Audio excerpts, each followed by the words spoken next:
Commence l'épisode 56.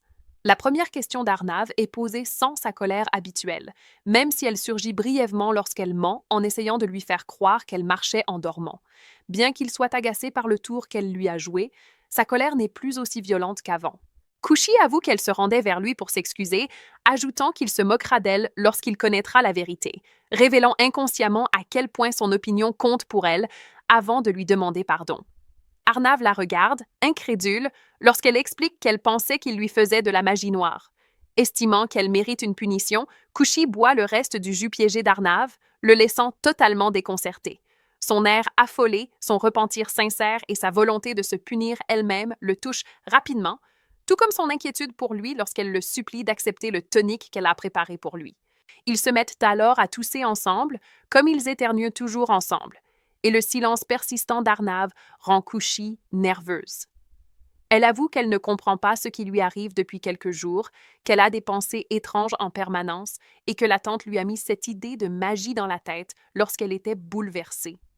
Quand Arnav l'interroge sur la magie noire qu'il aurait soi-disant pratiquée, elle lui parle de l'arbre, du citron et des piments, ce qui le plonge dans une confusion encore plus grande.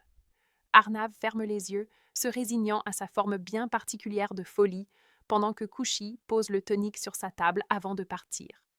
Il essaie de la prévenir qu'elle va se cogner contre la porte.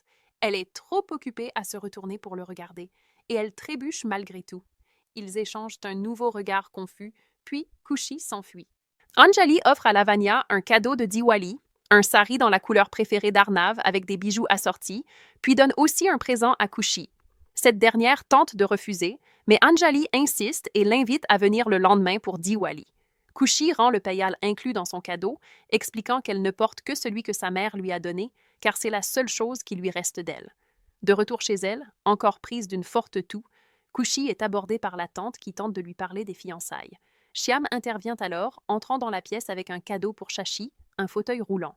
Il prétend partir par souci pour la réputation de la tante, alors qu'en réalité, il retourne à Shantivan pour Diwali et s'assure de dire au revoir à Kushi à part. La tante rappelle à Kushi que Shashi l'a accueilli chez lui il y a 10 ans, qu'il lui a donné tant d'amour, et lui demande pourquoi elle ne peut pas faire cette seule chose pour son père, surtout maintenant qu'il est paralysé.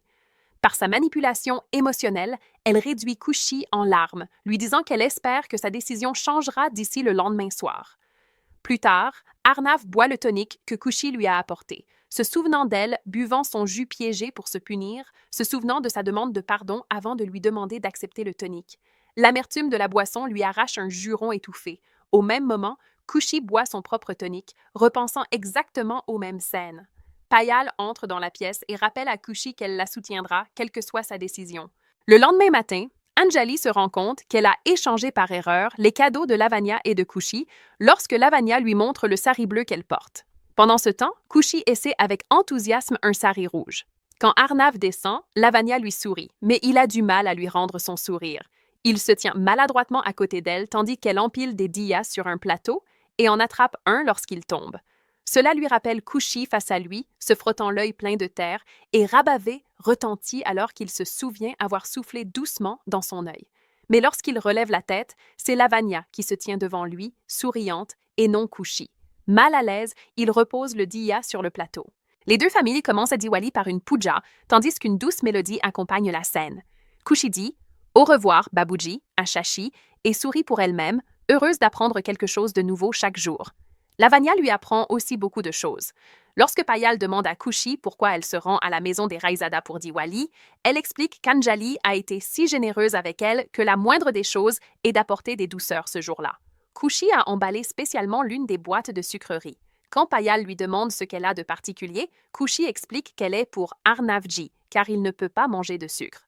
Payal remarque l'utilisation de Arnavji, et Kushi marque une pause après avoir prononcé son nom. Toutes deux réalisent que sa façon de s'adresser à lui a changé. Payal n'insiste pas. Trois amies de Lavanya, dont Pam, viennent à Shantivan pour Diwali et sont stupéfaites de voir Lavanya en sari, un diya à la main. Leur présence choque presque autant les habitants de Shantivan que Lavanya elle-même à ses débuts. Shyam est tout aussi choqué de voir Kushi arriver à Shantivan, mais parvient à s'éclipser vers la cuisine pendant qu'elle reste près de la porte, expliquant les différentes douceurs à Om Prakash, en insistant particulièrement sur la boîte destinée à Arnav.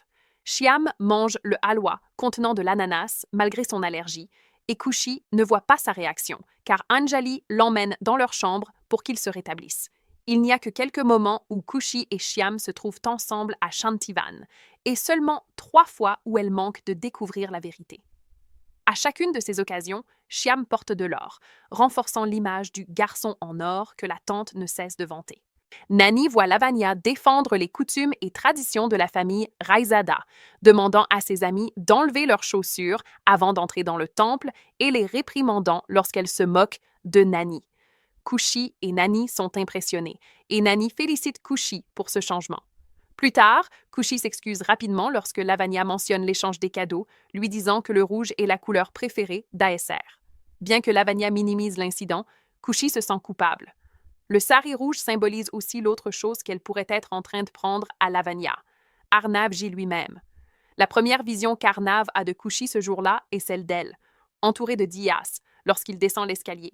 Il est instantanément captivé, incapable de détourner les yeux tandis qu'elle sourit en allumant les lampes, vêtue d'un autre sari rouge. Elle se fige soudain, prenant conscience de son regard, et se relève lentement tandis qu'il se dévisage. Lavanya les interrompt en se plaçant entre eux, faisant remarquer que Kushi s'est piégée toute seule. Arnav ne parvient pas à cacher son inquiétude lorsque Kushi tente de déplacer un diya avec son pied, manquant de se brûler. Lavanya, apparemment inconsciente de la vérité, lui demande de l'aider avant de s'éloigner. Ils échangent un regard surpris, réunis malgré eux par celle qui se tient entre eux.